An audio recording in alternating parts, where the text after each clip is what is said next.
ওই এলাকাতেও যাব, আপনারা আমাদের সঙ্গে থাকুন।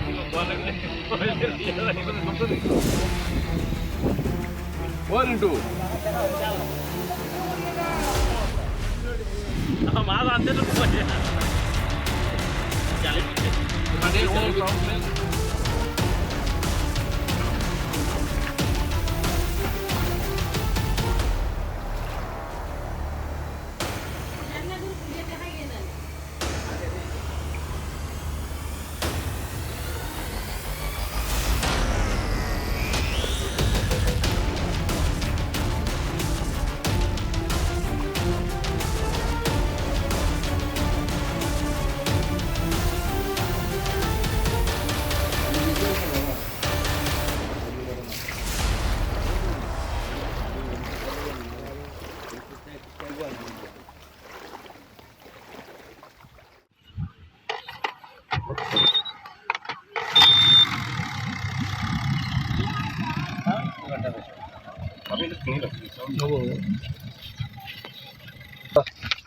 আপনারা গিয়ে আনতে পারবেন না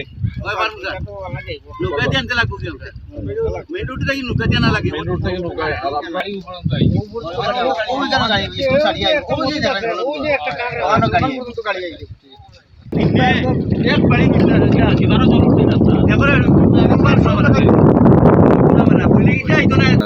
মানুষ শুধু যে জলের নিচে গ্রামগুলো জলের নিচে চলে গেছে সেটা নয়, ধান ক্ষেতগুলো জলের নিচে আছে, গবাদি পশু ঘর থেকে বেরোতে পারছে না, একদম মানে বন্দি অবস্থায় আছেন মানুষ।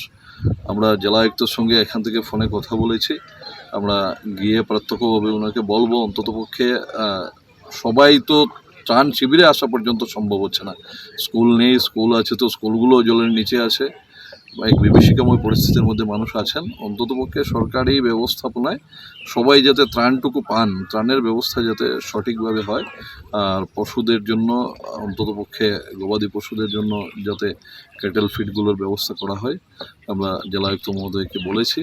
আমরা আশা করব আগামীকালকে থেকে এগুলো পৌঁছাবে। আর আজকে আমরা একদম প্রত্যক্ষভাবে এগুলো সরজমিনে প্রত্যক্ষ করার জন্য আজকে এখানে এসেছিলাম।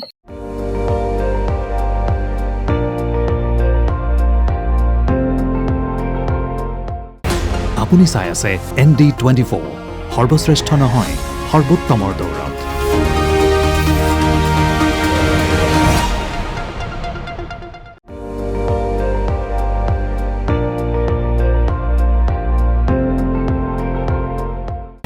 আপুনি চাই আছে ND24, সৰ্বশ্ৰেষ্ঠ নহয় সৰ্বোত্তমৰ দৌৰত।